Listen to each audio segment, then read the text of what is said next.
الحمد للہ وحدہ والصلاة والسلام علی من لا نبی بعدہ اما بعد۔ بزرگان محترم اور عزیز میرے دینی بھائیوں، اللہ جل شانہ کا بڑا انعام و کرم ہے کہ اللہ تعالی نے ہمیں اور آپ کو رمضان کا مہینہ عطا فرمایا۔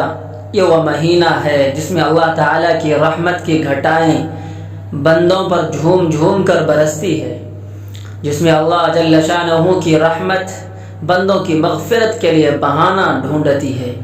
چھوٹے چھوٹے عمل پر اللہ جل شانہ کی طرف سے رحمتوں اور مغفرتوں کے وعدے ہیں۔ یہ مبارک مہینہ اللہ تعالی نے ہمیں عطا فرمایا ہے میرے بھائیوں، اور آج اس مبارک مہینے کا آخری جمعہ ہے۔ اس آخری جمعہ کے بارے میں بعض لوگوں کے ذہنوں میں کچھ خیالات، کچھ تصورات ہیں جن کی اصلاح ضروری ہے۔ میرے بھائیو، عام طور پر ہمارے معاشرے میں یہ سمجھا جاتا ہے کہ یہ آخری جمعہ ہے، جس کو جمعۃ الوداع بھی کہتے ہیں۔ یہ کوئی خاص مستقل تہوار ہے اور اس کے کچھ خاص احکام ہیں۔ مثلا جمعۃ الوداع کے دن اتنی رکعتیں نوافل پڑھنی چاہیے اور ان رکعتوں میں فلاں سورتیں پڑھنی چاہیے۔ میرے بھائیو، خوب سمجھ لیجئے کہ اس قسم کی کوئی ہدایت آپ علیہم الصلاۃ والسلام نے نہیں دی ہے، نہ اس کے لیے آپ علیہم الصلاۃ والسلام نے کوئی احکام الگ سے عطا فرمائے ہیں، نہ اس دن میں عبادت کا کوئی خاص طریقہ بتایا ہے، نہ اس دن میں کوئی خاص عمل کی خاص عمل کی تلقین فرمائی ہے جو عام دنوں میں نہ کیا جاتا ہو، بلکہ عام جمعوں کی طرح ایک جمعہ ہے۔ البتہ اتنی بات ضرور ہے کہ ویسے تو رمضان المبارک کا ہر لمحہ ہی قابل قدر ہے، لیکن رمضان کا جمعہ بڑا قابل قدر ہے۔ حدیث شریف کے بیان کے مطابق رمضان سید الشہور ہے، یعنی تمام مہینوں کا سردار ہے، اور جمعہ سید الایام ہے، یعنی تمام دنوں کا سردار ہے۔ لہذا جب رمضان المبارک میں جمعہ کا دن آتا ہے تو اس دن میں دو فضیلتیں جمع ہو جاتی ہے، ایک رمضان کی فضیلت اور دوسری جمعہ کی فضیلت۔ اس لحاظ سے رمضان کا ہر جمعہ قابل قدر ہے، اور آخری جمعہ اس لحاظ سے زیادہ قابل قدر ہے کہ اس سال یہ مبارک دن دوبارہ نہیں ملے گا۔ رمضان میں 4-5 جمعہ ہوتے ہیں اور یہ آخری جمعہ ہے۔ البتہ جب جمعۃ الوداع کا دن آتا ہے تو دل میں دو قسم کے جذبات پیدا ہوتے ہیں۔ ہر مومن کے دل میں یہ جذبات پیدا ہونے چاہیے، ایک مسرت اور شکر کا جذبہ کہ اللہ تعالیٰ نے اپنے فضل و کرم سے ہمیں رمضان المبارک عطا فرمایا، اور رمضان المبارک میں روزے رکھنے کی، تراویح پڑھنے کی اور تلاوت کرنے کی توفیق عطا فرمائی۔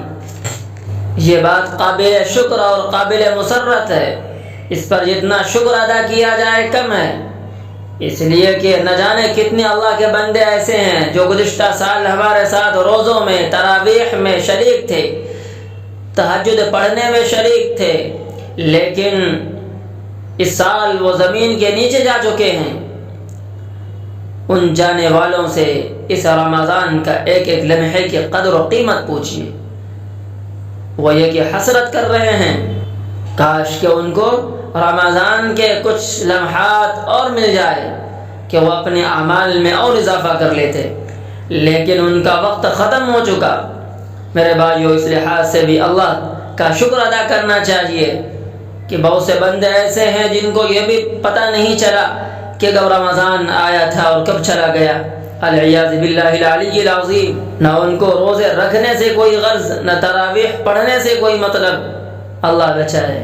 میرے بھائیو، آنکھوں میں غفلت کے پردے پڑے ہوئے ہیں۔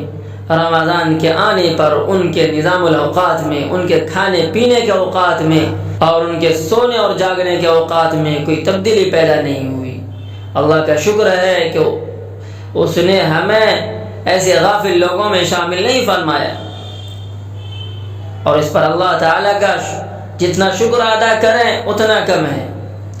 میرے بھائیو، اس لیے اس پر ہمیں اللہ تعالیٰ کا شکر ادا کرنا چاہیے کہ اللہ آپ نے ہمیں روزہ رکھنے کی توفیق بخشی، تراویح پڑھنے کی توفیق بخشی۔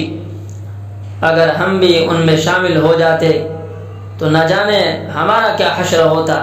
اس لیے شکر ادا کرنے اور مسرت کرنے کا موقع ہے۔ میرے بھائیو، دوسری بات یہ ہے کہ رمضان المبارک کا آخری عشرہ چل رہا ہے، اور اسی آخری عشرے میں اللہ تبارک و تعالی نے شب قدر کو رکھا ہے، اور رمضان المبارک کے چند ایام باقی رہ گئے ہیں۔ تو اس لیے ہمیں چاہیے کہ باقی جو ایام بچے ہوئے ہیں اس میں زیادہ سے زیادہ قرآن کریم کی تلاوت کریں، راتوں میں اٹھ کر تہجد پڑھیں اور اللہ تعالیٰ کے ذکر زیادہ سے زیادہ کریں، اس لیے کہ رمضان المبارک کا ہر لمحہ قابل قدر۔ اس لیے ہمیں چاہیے کہ ہم رمضان المبارک کی قدر کریں اور اس میں زیادہ سے زیادہ اللہ تعالیٰ کی عبادت کریں۔